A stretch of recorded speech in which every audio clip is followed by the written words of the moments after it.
Have you ever felt like your prayers are just words floating up to the ceiling? Or maybe you've wondered if God is even listening? You're not alone. So many of us have been there. We're taught that prayer is important, but sometimes it can feel like a one-sided conversation, a religious duty we have to check off our list. But what if I told you prayer is so much more than that? What if it's the key to unlocking a deep, personal, and life-changing relationship with God? Today, we're going to explore what prayer really is. It's not just about asking for things or reciting memorized lines. It's about connecting, heart to heart, with the Creator of the universe who loves you more than you can imagine. It's about building a relationship.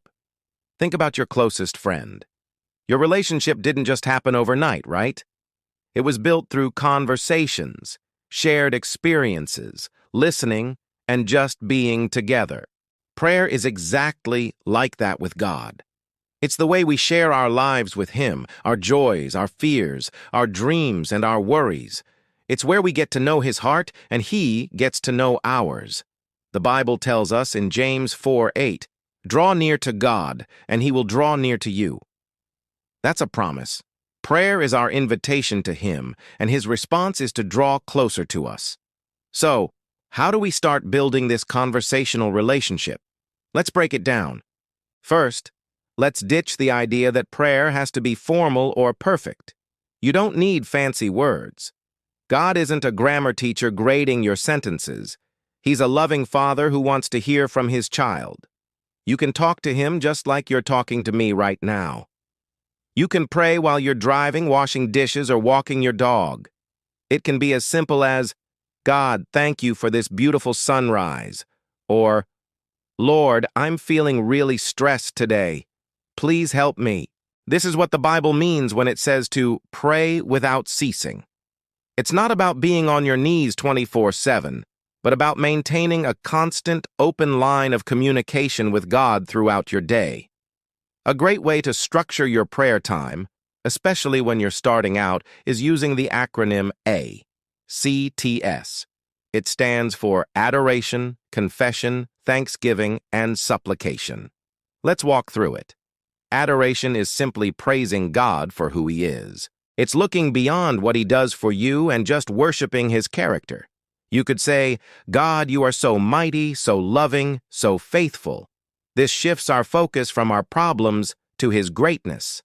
Next comes confession.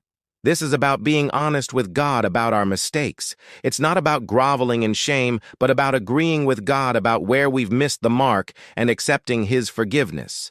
1 John 1:9 assures us that if we confess our sins, He is faithful and just to forgive us and to cleanse us from all unrighteousness. It's a beautiful, freeing experience. After confession comes thanksgiving. This is where we express gratitude. It's so easy to focus on what's wrong, but what happens when we intentionally look for the good? God, thank you for my family. Thank you for my health. Thank you for the food I have to eat. A grateful heart changes our perspective and fills us with joy. Philippians 4:6 encourages us to present our requests to God with thanksgiving. It sets the stage for what comes next, supplication. This is the part we're often most familiar with, asking God for things. We can bring our needs and the needs of others to Him. Whether it's for guidance, healing, provision, or strength, God invites us to ask. He wants to be involved in every detail of our lives. Matthew 7:7 says, "Ask, and it will be given to you. Seek, and you will find. Knock, and the door will be opened to you." He wants to answer our prayers. But what happens when the answer isn't what we expect, or when there's silence? This is often the hardest part of prayer.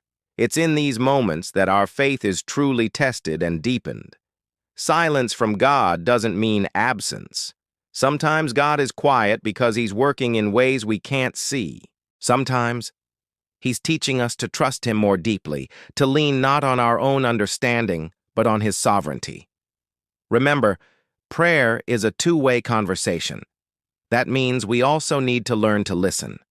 After you've shared your heart, take a moment to be still. Quiet your mind and just listen.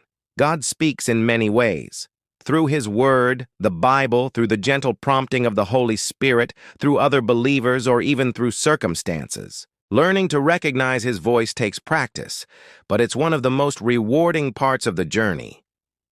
Let's talk about the Bible's role in our prayer life. The Bible is God's love letter to us. It's one of the primary ways He speaks. When you don't know what to pray, pray Scripture. The Psalms are filled with raw, honest prayers you can make your own. If you're feeling anxious, you can pray Philippians 4:6-7 over your situation. If you need strength, you can pray Isaiah 40:31. Praying God's word back to Him aligns our hearts with His will and builds our faith because we are praying His very promises.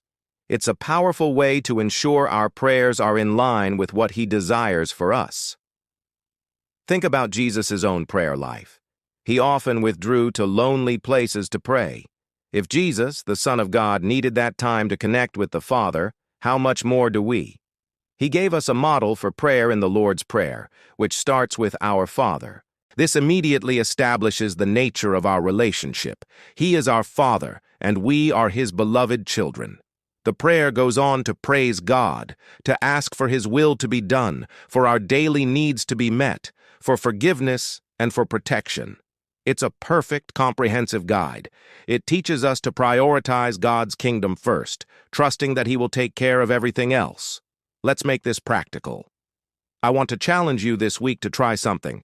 Set aside just 5 minutes each day. Find a quiet spot, maybe with a cup of coffee in the morning or before you go to bed. Don't worry about getting it right. Just start talking to God. Use the ACTS model if it helps, or just speak from your heart. Tell Him about your day. Thank Him for one specific thing. Ask Him for help with one challenge you're facing. And then, just be still for a minute and listen. 5 minutes. That's it. See what happens. I promise you, when you consistently make that space to connect with God, you will begin to notice a difference. You'll experience His peace in the middle of chaos, His guidance when you feel lost, and His love in a way that is more real than anything else. Prayer isn't a magic formula to get what you want. It's a lifeline to the one who gives you what you need. It transforms us from the inside out. It aligns our desires with God's. It deepens our trust, and it fills us with a peace that surpasses all understanding. It's the adventure of walking with God every single moment of every single day. It's about relationship, not religion. It's about connecting to the very heart of God, who is eagerly waiting to connect with yours. Thank you so much for spending this time with me today. I hope this has encouraged you to see prayer in a new and exciting light.